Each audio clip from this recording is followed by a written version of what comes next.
यो एपिसोडमा हामी के पढ्नेवाला छौँ भनेको एक्सपेन्डिचरको बारेमा। योभन्दा पहिलाको एपिसोडमा हामीले एसेस्टको बारेमा पढेका थियौँ। अहिले हामी एक्सपेन्डिचरको बारेमा कुरा गर्छौँ। एक्सपेन्डिचर भनेर मैले तपाईँले यसको अलरेडी डेफिनेसन पढाइसकेका छु। एक्सपेन्डिचर एकाउन्टले कस्तोलाई मान्छ त, जहाँ हाम्रो पैसा गएको हुन्छ र त्यो पैसा गइसकेपछि त्यो फ्युचरमा रिटर्न आउने कुनै चान्स हुँदैन र प्लसमा त्यो पैसा गइसकेपछि एकचोटि मात्र हामीलाई फाइदा हुन्छ भने त्यस्तो जुन हाम्रो त्यस्तो कुरामा हाम्रो जुन पैसा जान्छ त्यसलाई नै हामी के भन्छौँ भनेको एक्सपेन्डिचर भन्छौँ, खर्च भन्छौँ। ओके, अब यसभित्र पर्ने के हो भनेको त टपिकहरू हेर्नुस् त। सेलरी, रेन्ट, वेजेस यसरी यसरी लेखेको छु। धेरै विद्यार्थीको दिमागमा अहिलेसम्म के कन्सेप्ट हुन्छ भने सेलरी मेरो इन्कम हो। त्यो हुन त रियालिटी पनि कतिजना सोचिरहेको हुन्छ कि सेलरी खर्च मेरो कसरी भयो, यो त मेरो इन्कम हो। जस्तै मानुस कोही विद्यार्थी छ या कोही व्यक्ति छ कहीँ पसलमा या कहीँ पनि कुनै कम्पनीमा ऊ काम गर्छ। काम गर्ने बेलामा उसलाई त्यहाँबाट मालिकले सेलरी दिन्छ, उसलाई तलब दिन्छ होइन। त उसलाई त तलब आयो, त उसलाई लाग्छ यो मेरो इन्कम हो। यही भनेको कुरालाई बुझ्नुपर्छ एकाउन्टमा कि सेलरी कहिले पनि हाम्रो खर्च मतलब हाम्रो इन्कम होइन भनेर बुझ्नु पर्यो। किनभने यसको रिजन म बताइरहेछु। कस्तो हुन्छ एकाउन्टमा भने एकाउन्टमा हामीले कुनै पनि टपिकको बारेमा सोच्दाखेरि सबभन्दा पहिला हामीले आफूलाई कम्पनीको मालिक समझ्नुपर्छ। We are the owner of our company. हामी आफ्नो कम्पनीको ओनर छौँ, हाम्रो कम्पनीको मालिक छौँ। हाम्रो अन्डरमा धेरै मान्छे काम गरिरहेको छ। यो सारा मान्छेलाई मैले सेलरी दिइरहेको छु, कसैलाई रेन्ट दिइरहेको छु, कसैलाई कमिसन दिइरहेको छु, कसैलाई इन्ट्रेस्ट दिइरहेको छु, हो कि होइन? म त मालिक हो। मालिकले सेलरी कहिले लिँदैन, कम्पनीबाट मालिकले सेलरी लिँदैन, कम्पनी उसैको हो। जति पनि नाफा हुन्छ उसैको हुन्छ नि, त ऊ किन सेलरी लिनु पर्यो? हो त आफूलाई कम्पनीको डाइरेक्टर, कम्पनीको मालिक बुझेर नै हिसाब हामीले बनाउनु पर्छ, सोच्नु पर्छ। एकाउन्टमा अहिले मात्र होइन, जुनसुकै लेभलमा, 11मा होस्, 12मा होस्, ब्याचलरमा होस्, जुनसुकै लेभलमा तपाईले आफूलाई कम्पनीको मालिक बुझेर, कम्पनीको डाइरेक्टर बुझेर, मै हो डाइरेक्टर, मेरै कम्पनी हो, जति पनि पैसा गइरहेको छ मेरो गइरहेको छ, जति पनि आइरहेको छ मेरो आइरहेको छ भनेर बुझेर तपाईले टपिकको बारेमा सोच्नुपर्छ या हिसाब बनाउनुपर्छ। अनि तपाईँ कहिले पनि यो टपिक चिन्नमा तपाईले अप्ठ्यारो हुँदैन। ओके, अब यही कुरालाई हामीले मनन गरेर यहाँ बुझ्नु पर्यो सेलरी हाम्रो के हो। सेलरी भनेको कसैसँग काम गराउने र त्यसलाई पैसा दिने, त्यसलाई हामी भन्छौँ सेलरी, जसलाई नेपालीमा के भनिन्छ तलब। तलब यो नबुझ्नु होला मलाई आइरहेको छ, बुझ्नु होला गइरहेको छ, किनभने म को हो, मालिक हो। आफ्नो औकात नबिर्सिनु होला। I am owner of my business. म आफ्नो कम्पनीको ओनर हो, म मालिक हो, त्यहाँको डाइरेक्टर हो। मेरो अन्डरमा धेरै एकाउन्टेन्टहरू, धेरै म्यानेजरहरू काम गर्छ, त्यो सबलाई म सेलरी दिन्छु। मेरो पैसा गइरहेको छ, यो मेरो खर्च हो, बुझ्नु होला। ठिक छ। अब आयो कुरा रेन्ट। रेन्ट भनेको भाडा। मैले भाडामा गोदाम लिएको छु, मैले भाडामा रुम लिएको छु, मैले भाडामा सटर लिएको छु, त्यसको पैसा म के गरिरहेको छु, तिरिरहेको छु। यो गइरहेको छ, आइरहेको छैन होइन, नबुझ्नु होला, गइरहेको छ, बुझ्नु होला। किनभने म मालिक हो, मसँग भयङ्कर पैसा छ, यो सारा पैसा म तिरिरहेको छ भनेर बुझ्नुहोस्। त्यसपछि वेजेस भनेको ज्याला जो लेबरहरू हाम्रो कम्पनीमा आएर काम गर्छन्, डेलीको डेली उसलाई हामी पैसा दिन्छौँ, त्यसलाई के भनिन्छ त ज्याला भनिन्छ। र जो मन्थलीमा इयरलीमा काम गर्छ त्यसलाई दिने पैसालाई के भन्छौँ हामी, तलब भन्छौँ। यो दुवै हाम्रो पैसा जान्छ, किनभने हामी को हो त, मालिक हो। मालिकले न ज्याला लिन्छ न तलब लिन्छ, पैसा गइरहेको छ। ज्याला भनेको लेबर जो डेली आएर भारी बोक्ने काम गर्छ, रिक्सा चलाउने काम गर्छ, एक ठाउँको सामान अर्को ठाउँमा पुर्याउने काम गर्छ, उनीहरूलाई दिने पैसालाई हामी के भन्छौँ त, वेजेस भन्छौँ। कमिसन भनेको थाहै छ तपाईले, कमिसनको नेपाली हुँदैन। कमिसन आउने पनि गर्छ, जाने पनि गर्छ। मात्र कमिसन दिएको छ भने बुझ्नु होला गइरहेको छ। कमिसन कस्तो हुन्छ भने जस्तै यहाँ मेरो जमिन छ, मैले कसैलाई के भने कि यो जमिन मेरो सेल गराइदेऊ, म तिमीलाई 2% दिन्छु। उसले मेरो जमिन सेल गराइदियो अनि मैले त्यसलाई 2% त्यसबाट दिए, यसलाई भनिन्छ कमिसन। त पैसा त गयो, यो हाम्रो खर्च हो। त्यसपछि भनेको इन्ट्रेस्ट भनेको यसको नेपाली के हुन्छ त ब्याज। ब्याज आउने पनि गर्छ जाने पनि गर्छ, मात्र इन्ट्रेस्ट दिएछ भने बुझ्नु होला मेरो गइरहेको छ। ठुलो ठुलो मालिकहरूले पनि के हुन्छ, ब्याङ्कसँग करोडौँ कारोबार गरिरहेको हुन्छ, करोडौँ लोन लिएको हुन्छ, पैसा राखिरहेको हुन्छ, हो कि होइन। त उनीहरूलाई के गर्नुपर्छ त भनेको ब्याङ्कलाई ब्याज तिर्नु पर्यो, त्यसलाई हामी के भन्छौँ भनेको इन्ट्रेस्ट। त्यस्तै भनेको इन्सुरेन्स। इन्सुरेन्स भनेको के हो त बिमा। बिमा भनेको मान्छेले आफ्नो पनि गराउन सक्छ, या कम्पनीको गराउन सक्छ, या घरको गराउन सक्छ, या गाडीको गराउन सक्छ। त्यो बिमा गराए बापत तपाईँले के गर्नुपर्ने हुन्छ, बिमा कम्पनीलाई, इन्सुरेन्स कम्पनीलाई पैसा तिर्नुपर्ने हुन्छ। अब कहिले तपाईँको एक्सिडेन्ट हुन्छ, या कहिले तपाईँको घरमा केही समस्या हुन्छ, या के हुन्छ त्यो थाहा छैन। अब समस्या आउने बेलामा त्यसले दिने हो, तर तत्काल त तपाईँको पैसा गइरहेको छ नि त, हो, तत्काल तपाईँको पैसा गइरहेको छ। त्यसैले यो तपाईँको कम्पनीको लागि, तपाईँको लागि के हो त खर्च हो, पैसा गयो। त्यसपछि डिस्काउन्ट। डिस्काउन्ट भनेको छुट हैन। छुट कस्तो छुट भनेको, यो डिस्काउन्ट भनेको कस्तो छुटलाई भनेको हो डिस्काउन्ट भनेको। जस्तै हामीले डिस्काउन्ट लिने पनि गर्छौँ, डिस्काउन्ट दिने पनि गर्छौँ। त कसैलाई हामीले के गरे, कसैलाई सामान हामीले बेचे अनि उसलाई केही पैसा छोडिदिए, यो डिस्काउन्ट हो।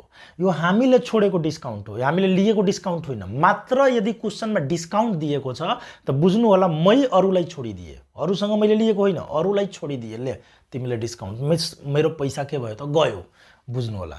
त्यसपछि क्यारिज। क्यारिज भनेको ढुवानी। ढुवानी ढुवानी भनेको एक ठाउँको सामान अर्को ठाउँमा लग्ने कामलाई के भनिन्छ, क्यारिज भनिन्छ। त्यसलाई हामीले भाडा तिर्नुपर्छ, किनभने हामी त ठेला तान्ने काम गर्दैनौँ। हामी को हो त, डाइरेक्टर हो, हामी कम्पनीको मालिक हो। कम्पनीको मालिकले एक ठाउँको सामान अर्को ठाउँमा सार्छ, सार्दैन, उसले अरूलाई सार्न लगाउँछ र त्यसलाई पैसा दिन्छ, यसलाई भनिन्छ क्यारिज, ढुवानी। त्यस्तै भनेको एडभर्टिजमेन्ट। एडभर्टिजमेन्टको नेपाली के हुन्छ, विज्ञापन। विज्ञापन विज्ञापन हामीले गराइरहेछौँ रेडियोमा, टेलिभिजनमा, पत्र पत्रिकामा, अनलाइनमा आफ्नो कम्पनीको प्रोडक्टको बारेमा विज्ञापन गराइरहेछौँ, प्रचार प्रसार गराइरहेछौँ भने त्यस बापत हामीले पैसा तिर्नुपर्ने हुन्छ। त्यो पैसा हाम्रो गयो, त्यो हाम्रो के हो त भनेको खर्च हो, पैसा जान्छ। रिपेयर भनेको मर्मत। हामीले आफ्नो कम्पनीको के गरायौँ त, मर्मत गरायौँ। मर्मत गराउँदा, या कम्पनीको भन्दैछु म, आफ्नो गाडीको, कारको, भेहिकलहरूको मर्मत गराउँदा त्यहाँ पैसा जान्छ कि जाँदैन, जान्छ, किनभने हामी मर्मत गर्ने मान्छे होइन, हामी अरूसँग गर्न लगाउँछौँ, उसलाई पैसा दिन्छौँ, पैसा गयो। इलेक्ट्रिसिटी, विद्युतको पैसा त सबले तिर्नै पर्छ, सरकारलाई, विद्युत प्राधिकरणलाई पैसा गयो। प्रिन्टिङ भनेको छपाई। छपाई भनेको कम्पनीलाई विभिन्न किसिमको डकुमेन्टहरू, विभिन्न किसिमको के हुन्छ भनेको पम्पलेटहरू छपाउनु पर्ने हुन्छ, जस बापत हामीले प्रिन्टिङ प्रेसलाई पैसा तिर्नुपर्छ, यो हाम्रो पैसा गयो, खर्च हो। स्टेसनरी भनेको हाम्रो कस्तो हुन्छ भनेको कलम, कापी, किताबमा हुने खर्चलाई हामी स्टेसनरी भन्छौँ। कतिजनालाई सम्पत्ति भन्नुहुन्छ, नमान्नु होला त्यसरी। स्टेसनरी जहिले पनि खर्च हो। स्टेसनरीको अर्थ भयो कलम, कापी, किताबमा, फाइलमा, डस्टरमा, पेनमा, मार्करमा भएको खर्चलाई हामी के भन्छौँ त, स्टेसनरी भन्छौँ। ठिक छ। त्यसपछि कस्टम ड्युटी भनेको, हाम्रो कस्टम ड्युटी भनेको कस्तो ड्युटी हो भनेको भन्सार करलाई भनिन्छ, भन्सार कर। भन्सार कर आफ्नो देशमा एभाइलेबल नभएको सामान हामी विदेशबाट ल्याउँछौँ। त विदेशबाट ल्याउँदा भन्सारमा त रोक्छ, अनि रोकेर के गर्छ त भनेको हाम्रो कस्टममा रोक्छ, अनि पैसा माग्छ, हामीले पैसा तिर्नुपर्छ, अनि त्यो आउन दिन्छ। त्यो खर्च हो कि होइन, खर्च हो, पैसा हाम्रो गयो। त्यस्तै भनेको ब्याड डे। ब्याड डे भनेको खराब ऋणलाई नेपालीमा भनिन्छ खराब ऋण भनिन्छ, यसलाई नेपालीमा खराब ऋण। यो कस्तो खराब ऋण भनेको हेर्नुहोस्, तपाईले कसैलाई, तपाईको त कम्पनी छ, तपाईँ मार्केटमा हुनुहुन्छ, सामान तपाईँ बिक्री गरिरहनु भएको छ, तपाईले सामान मार्केटमा बिक्री गर्नुभयो, रामलाई, श्यामलाई, मोहनलाई, जसलाई पनि, अनि त्यो मान्छेले सामान उधारोमा लगिसकेपछि भोलिको दिनमा त्यसले तपाईको पैसै रिटर्न गरेन भने त्यस्तोलाई हामी के भन्छौँ, ब्याड डे भन्छौँ, खराब ऋण भन्छौँ है। हाम्रो पैसा के भयो त पच्यो। अब 10,000 को कसैले उधारोमा दिएको थिए, त्यो मान्छे 10,000 लग्यो अनि आफ्नै घरमा राखिलियो, त्यसपछि भेटे पनि पैसा दिइरहेको छैन, चाहे त्यो टाप भइसक्यो, भागिसक्यो कहीँ हैन।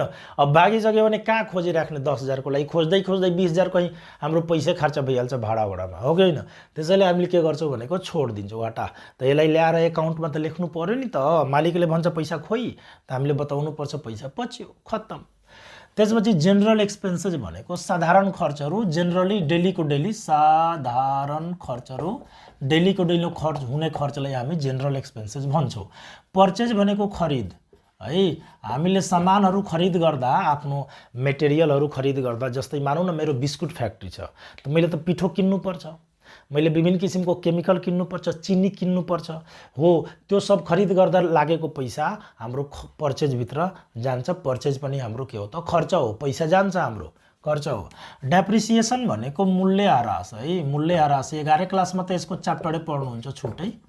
मूल्य ह्रास, डेप्रिसिएसन भनेको मूल्य ह्रास। कस्तो मूल्य ह्रास भनेको जस्तै कुनै मेसिन हामी किन्छौँ, जस्तै भनौँ न तपाईँ एउटा बाइक किन्नुभयो, त्यो बाइकलाई तपाईँ चलाउनु भयो 2,50,000मा किन्नुभयो, त्यो बाइकलाई 1 साल चलाउनु भयो। अब तपाईँ बताउनुहोस् त त्यो बाइक 2,50,000मा सेल हुन्छ कहीँ? कुनै हालतमा हुँदैन। 2,10,000, 2,40,000, 2,30,000, 2,20,000 यसरी सेल हुन्छ। मतलब ठ्याक्कै 2,50,000मा सेल हुँदैन जतिमा तपाईँ किन्नु भएको थियो, किनभने तपाईँले त्यो मेसिनलाई युज गर्नुभयो, युज गरेपछि उसको प्राइसमा के आयो त कमी आयो। त्यही कमी हुने पार्टलाई हामी के भन्छौँ त डेप्रिसिएसन भन्छौँ। यो हाम्रो लागि के हो त खर्च हो, यो हाम्रो लागि के हो त खर्च हो। डेप्रिसिएसन हाम्रो लागि के हो त खर्च हो, पैसा गयो। त्यसपछि मतलब सामान मेसिन किनिसकेपछि त्यसलाई हामी युज गर्छौँ, युज गरेपछि उसको दाममा जो कमी आउँछ त्यो कमीलाई नै हामी के भन्छौँ त डेप्रिसिएसन। तपाईँ आफै सोच्नुहोस्, तपाईँले किनेको जो मोबाइल छ तपाईँको हातमा, यो मोबाइल जतिमा तपाईँ किन्नुभएको छ, नयाँ किन्नुभयो होला भने त्यतिमा अब सेल गर्न सक्नुहुन्छ? कुनै हालतमा सेल हुँदैन। त्यसलाई के भन्छौँ हामी डेप्रिसिएसन, यो हाम्रो खर्च हो। त्यस्तै फ्री स्याम्पल, फ्री स्याम्पल भनेको हामीले फ्रीमा के हुन्छ, नयाँ नयाँ कुनै कम्पनी लन्च भएको हुन्छ नि, त उसले आफ्नो प्रोडक्ट लगेर मार्केटमा फ्रीमा एउटा एउटा मान्छेलाई स्याम्पलमा दिन्छ कि तपाईँहरू टेस्ट गर्नुहोस्, यदि राम्रो लाग्यो भने किन्नुहोस्। त यसमा पनि त हाम्रो पैसा लागेको हुन्छ, यस्तै त बनेको छैन। त यो हाम्रो प्रचार प्रसारमा यो पैसा खर्च भयो, पैसा गयो। कार्टेज भनेको भाडा नै हो, ठेला भाडा, ठेलामा तानेर कोही सामान ल्याइदिन्छ नि, त्यसलाई दिने पैसालाई हामी कार्टेज भन्छौँ, भाडा हो, हामीले दिने पैसा हो। फ्रेट भए पनि भाडा हो, फ्रेट पनि भाडा हो। त्यस्तै सामान ल्याउँदाखेरि लागेको भाडा हो, यो बोक्ने उक्ने जुन मान्छेहरू हुन्छ उनीहरूले दिने पैसालाई हामी के भन्छौँ फ्रेट भन्छौँ। त यो पनि भाडा हो, हाम्रो पैसा जान्छ है। त्यसपछि अडिट फी, अडिट फी भनेको लेखा परीक्षण शुल्क भनिन्छ, लेखा परीक्षण शुल्क भनिन्छ यसलाई, शुल्क। ल लेखा परीक्षण शुल्क भनेको कस्तो हो भने जस्तै हरेक कम्पनीले वर्षको एकचोटि आफ्नो कम्पनीको फाइनल हिसाब किताब गराउनु पर्छ, त्यसैले भनिन्छ अडिट। अनि जसले त्यो गर्छ त्यसलाई हामीले दिने फीलाई हामी अडिट फी भन्छौँ, हो कि होइन? त त्यो हामीले पुरै हिसाब किताब त्योसँग गराउने, चेक गराउने, यो सिएहरूले प्राय गर्ने गर्छन्। र त्यसपछि कति प्रफिट भयो कति लस भयो निकालिदिन्छ अनि उसलाई हामीले केही फी दिन्छौँ, त्यो हाम्रो पैसा खर्च हो। बैंक चार्ज, बैंकसँग हामी पैसा कुनै बेला राख्छौँ, कुनै बेला निकाल्छौँ, कुनै बेला एटिएम लिन्छौँ हैन। त यो सब गरिराख्दा बैंकको भनेको हाम्रो के हुन्छ त बैंकले हामीसँग चार्ज काट्छ, इयरली चाहे मन्थली जसरी काटोस्, त त्यस बापत तिरेको पैसा हो यो बैंक चार्ज, यो हाम्रो खर्च हो। त्यस्तै लिगल एक्सपेन्सेस भनेको कानुनी खर्चहरू, मतलब हाम्रो कानुनी खर्चहरू, कम्पनीमा कानुनी खर्चहरू पनि भइरहेको हुन्छ। कस्तो भनेको जस्तै पर्मिसन लिनु पर्यो कुनै कम्पनीको चलाउनको लागि या समथिङ कानुनसँग सम्बन्धित हामीले गरेको खर्च, सरकारको कार्यालयहरूमा गएर दर्ता गराउँदा त्यहाँ भएको खर्चहरू सब लिगल एक्सपेन्सेसभित्र पर्छ। त यो जति पनि तपाईँ टपिक हेर्नुभयो यो साराको सारा टपिकलाई हामी एक्सपेन्डिचर भन्छौँ। यिनीहरूमा पैसा त जान्छ तर फ्युचरमा वापस आउनेवाला कन्डिसन हुँदैन र एकचोटि पैसा जान्छ, एकचोटि मात्र फाइदा हुन्छ, दोबारा फाइदा हुनेवाला छैन। त त्यस्तोलाई नै हामी के भन्छौँ त एक्सपेन्डिचर भन्छौँ, खर्च भन्छौँ। आम्दानीको कुरा गर्दैछौँ हामी, इन्कम। इन्कम भनेको हाम्रो आम्दानी। आम्दानी कसरी बुझ्ने भनेको हामीलाई कुनै पनि प्रोसेसद्वारा हामीलाई यदि हाम्रो कम्पनीलाई चाहे हामीलाई पैसा आइरहेको छ भने त्यसलाई हामीले आम्दानी बुझ्नुपर्ने हुन्छ। जस्तै हेर्नु होला, जस्तै मैले यहाँ एकदम राम्ररी हेर्नु होला, बहुत राम्रो बुझ्नुपर्ने कुरा छ। जस्तै हेर्नुस्, रेन्ट मात्र मैले तपाईले के सिकाएँ, मेरो पैसा गइरहेको छ, म मालिक छु, मात्र रेन्ट यदि क्वेसनमा दिन्छ भने बुझ्ने यो खर्च हो, पैसा मेरो गइरहेको छ। मात्र इन्ट्रेस्ट दिन्छ पैसा गइरहेको छ बुझ्ने खर्च हो। मात्र इन्सुरेन्स दिन्छ पैसा गइरहेको छ बुझ्ने खर्च हो। मात्र डिस्काउन्ट दिन्छ पैसा गइरहेको छ बुझ्ने खर्च हो। मात्र कमिसन दिन्छ पैसा गइरहेको छ बुझ्ने हो। ब्याड डेट मात्र दिन्छ पैसा गइरहेको छ बुझ्ने हो। तर यिनीहरूमा रिसिभ जोडिदिन्छ। अब रेन्ट मात्र दियो त खर्च हो, रेन्ट रिसिभ दिदियो भने इन्कम हो, पैसा आयो। इन्ट्रेस्ट मात्र दियो त खर्च हो र इन्ट्रेस्ट रिसिभ दियो भने इन्कम हो, पैसा आयो। इन्सुरेन्स मात्र दियो भने खर्च हो र इन्सुरेन्स रिसिभ दिदियो भने त्यो के हो त इन्कम हो। डिस्काउन्ट मात्र दियो भने खर्च हो तर डिस्काउन्ट रिसिभ दिदियो भने इन्कम हो, डिस्काउन्ट रिसिभ दिदियो भने इन्कम हो। कमिसन मात्र दियो भने खर्च हो तर कमिसन रिसिभ दिदियो भने यो इन्कम हो। यसरी बुझ्नुहोस् त तपाईलाई अब कन्फ्युजन हुँदै हुँदैन। रेन्ट मात्र दियो खर्च हो बुझ्नुहोस्, आयो होइन गयो बुझ्नु होला। मात्र रेन्ट दिन्छ, मात्र इन्सुरेन्स दिन्छ, मात्र इन्ट्रेस्ट दिन्छ, मात्र डिस्काउन्ट दिन्छ, मात्र कमिसन दिन्छ भने पैसा गयो बुझ्नु होला। तर यिनीहरूकै साथमा रिसिभ जोडिदिन्छ भने पैसा आयो भनेर बुझ्नु होला। किनभने रेन्ट आउने पनि गर्छ जाने पनि गर्छ। त मात्र रेन्ट त गइरहेको छ बुझ्ने, रेन्ट रिसिभ त आइरहेको बुझ्ने, मात्र इन्ट्रेस्ट त गइरहेको बुझ्ने, मेरो खर्च हो बुझ्ने, तर इन्ट्रेस्ट रिसिभ दिदियो भने आइरहेको बुझ्ने। यसरी बुझ्ने। ओके। ब्याड डेट मात्र खर्च हो तर ब्याड डेट रिकभर्ड भनेको इन्कम हो। कसरी त हाम्रो पैसा कसैले पचाइलियो। अब त्यो मान्छेले रामायण महाभारत कुरान पढ्यो अनि त्यसले दिमाग खोल्यो, बा पैसा पचाउनु हुँदैन, पछि गएर के हुन्छ भयङ्कर पाप लाग्छ रे हैन। त्यस्तो सोचेर के गर्यो हाम्रो पैसा ल्याएर हामीले दिदियो भने त्यसलाई भनिन्छ ब्याड डेट रिकभर्ड भनिन्छ। ब्याड डेट रिकभर्ड भनेको पचाएको पैसा के भयो त वापस आयो, कसलाई हामीलाई। त्यस्तै भनेको सेल गरेपछि सेलको नेपाली के हुन्छ बिक्री हैन। बिक्री गरेपछि त पैसा 100% आउनु, सेलको अर्को नाम के हो त रेभेन्यू। बिक्री गरेपछि तपाईले पैसा पाउनुहुन्छ। एप्रिसिएसन भनेको मूल्य वृद्धि, मूल्य वृद्धि, मूल्य वृद्धिलाई हामी के भन्छौँ त एप्रिसिएसन। हाम्रो कुनै सामान छ त्यसको दाम के भयो त बढ्यो, त्यसलाई हामी भन्छौँ एप्रिसिएसन, मूल्य वृद्धि। ठीक छ, यो हाम्रो के हो त इन्कम हो, आम्दानी हो। र रिटर्न आउटवार्ड या पर्चेज रिटर्न भनेको खरिद फिर्तालाई भनिन्छ, खरिद फिर्ता। हेर्नुहोस् यो सामान मैले किनेको थिएँ कसैसँग, अब यो मलाई मन परेन, म उसलाई फिर्ता गरिदिएँ त मेरो पैसा दिन्छ कि दिँदैन? दिन्छ हो। त पर्चेज गरेको सामान अरूलाई फिर्ता गर्नुलाई पर्चेज रिटर्न भनिन्छ। अनि त्यसलाई नै भनिन्छ रिटर्न आउटवार्ड। आउटवार्ड भनेको अरूलाई रिटर्न गर्नु, आउटवार्ड भनेको अरूलाई रिटर्न गर्नु। अरूलाई मैले रिटर्न गरेँ अनि मेरो पैसा उसले दिदियो त यो मेरो के हो त भनेको इन्कम हो, मेरो पैसा म कहाँ आयो। अब आयो कुरा लाइबिलिटिजको। लाइबिलिटिज भनेको के हो? लाइबिलिटिज भनेको दायित्व नेपाली भनिन्छ। अब यसको एक्चुअलिटी बुझ्नुहोस्। एउटै यसमा सेन्टेन्स एउटा मन्त्र याद राख्नु छ। के याद राख्नु छ भने म कहाँ कसैको पैसा बाँकी छ, कसैसँग उधारो लिएको छु या कसैले उधारो कसैसँग सामान लिएको छु या पैसा लिएको छु हैन।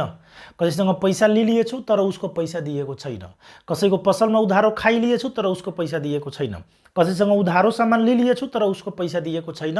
त्यो सब कुरालाई हामी के भन्छौँ लाइबिलिटिज।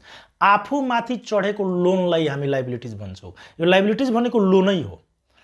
अरूको पैसा या कुनै सामान हामी कहाँ बाँकी छ तर अहिलेसम्म उसलाई तिरेको छैन, यसैलाई हामी के भन्छौँ लाइबिलिटिज भन्छौँ। यसैलाई हामी के भन्छौँ भनेको लोन भन्छौँ।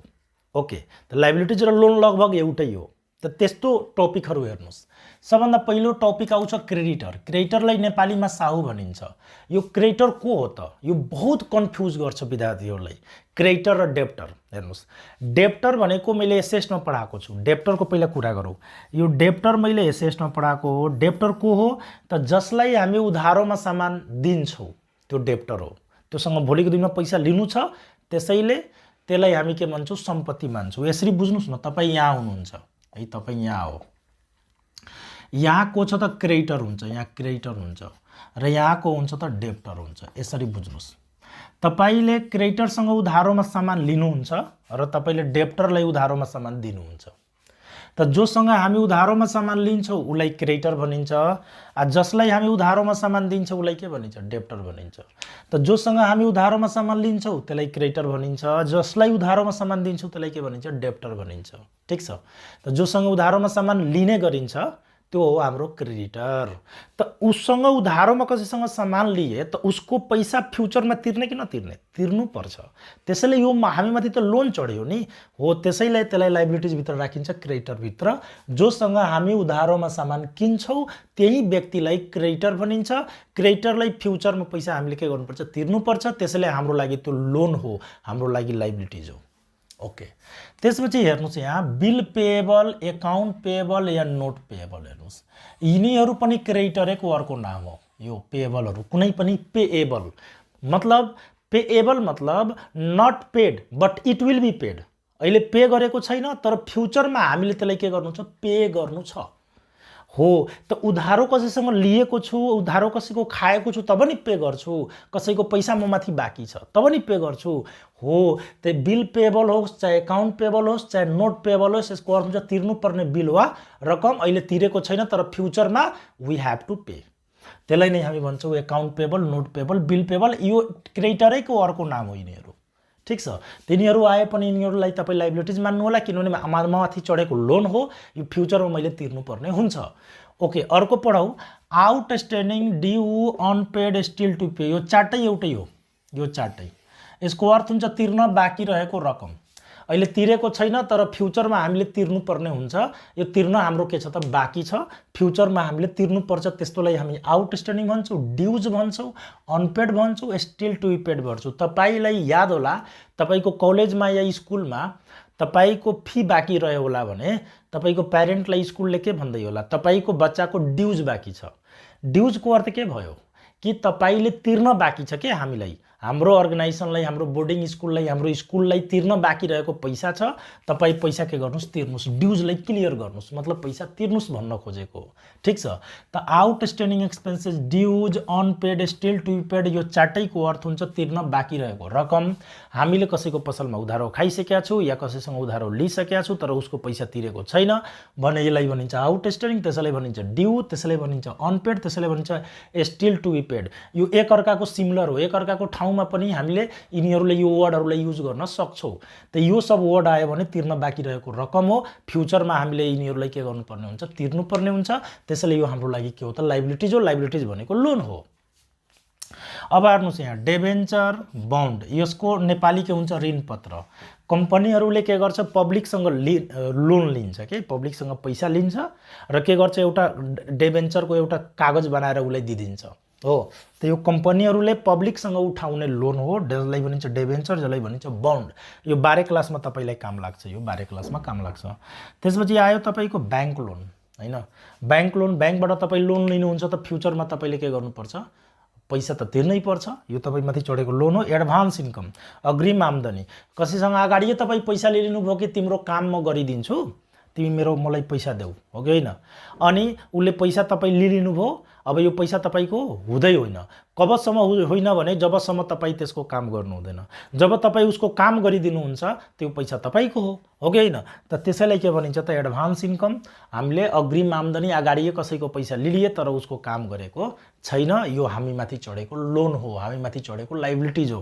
त्यसैले यसलाई पनि लाइबिलिटिज मान्न सकिन्छ। त यिनीहरूलाई नै हामी लाइबिलिटिज मान्छौँ। यिनीहरू हाम्रो माथि चढेको लोन हो, फ्युचरमा यिनीहरूलाई तिर्नुपर्ने हुन्छ। त हामीले अहिलेसम्म एसेट पढ्यौँ, एक्सपेन्डिचर पढ्यौँ, इन्कम पढ्यौँ र लाइबिलिटिज पढ्यौँ। यसपछिको एपिसोडमा हामीले rules for debit and credit पढ्छौँ, त्यसपछि हामी जर्नल स्टार्ट गर्छौँ, हो कि होइन। अब भेट हुन्छ अर्को एपिसोडमा।